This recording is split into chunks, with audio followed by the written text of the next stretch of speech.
Welcome everyone to History Gone Wilder, part of Half History Will Travel. I'm your host, the Wilder historian, Dr. Lucas Wilder, and last time the battle along the Boydton Plank Road had stalled out. Now it regains momentum as the Union attempt to cut that vital road into Petersburg.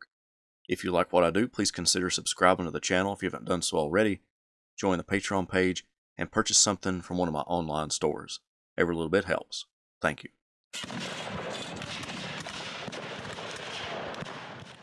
During the battle for the Boydton Plank Road, Union commanders could tell how important the fight was, because General-in-Chief Ulysses S. Grant and Army of the Potomac Commander George Meade were both close to the front. Grant usually delegated operational conduct to his army commanders, but during this engagement, he was very hands-on. Confederate artillery projectiles began to make their way into the group of general officers.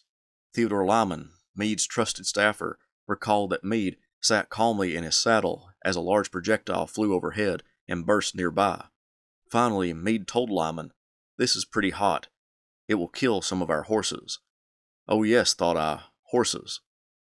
Grant soon rode to the front to look over Hancock's disposition near the Burgess farm and decided that there shouldn't be any further action, but told Hancock to remain in his position until the next day. This was a curious moment in Grant's strategy and tactics. Samuel Crawford's division hadn't made contact with Hancock's right flank, which left the 2nd Corps troops exposed. Meade and Grant headed back to City Point, believing that this 6th offensive had basically come to an end.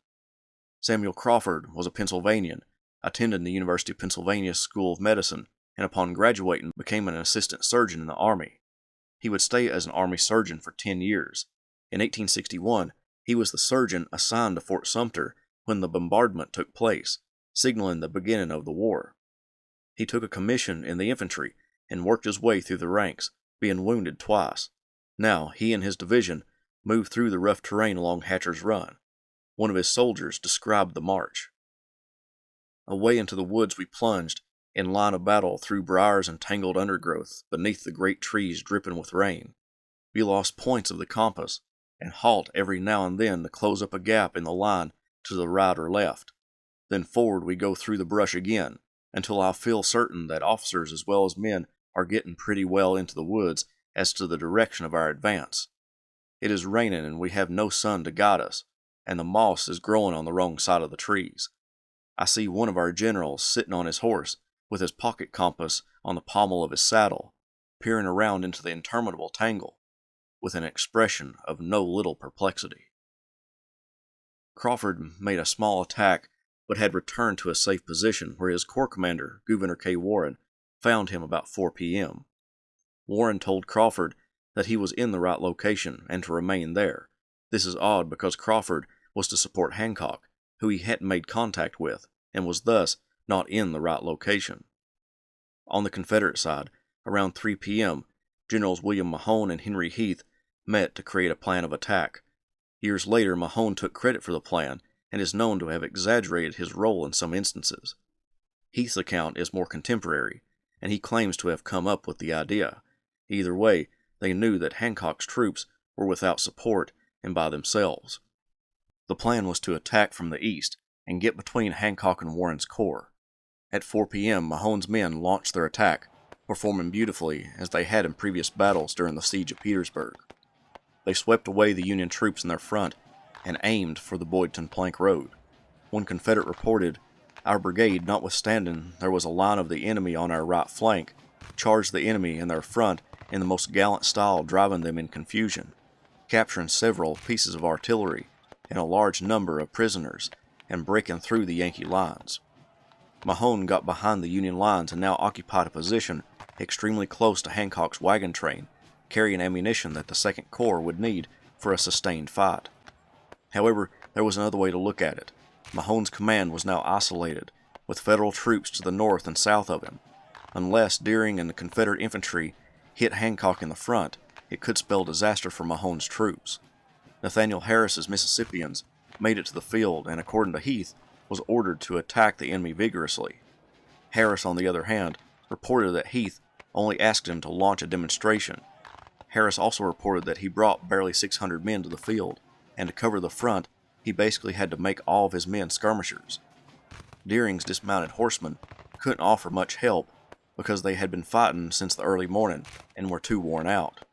However, the cavalry from the west did attack on time and with determination, but Rugg's infantry checked their progress.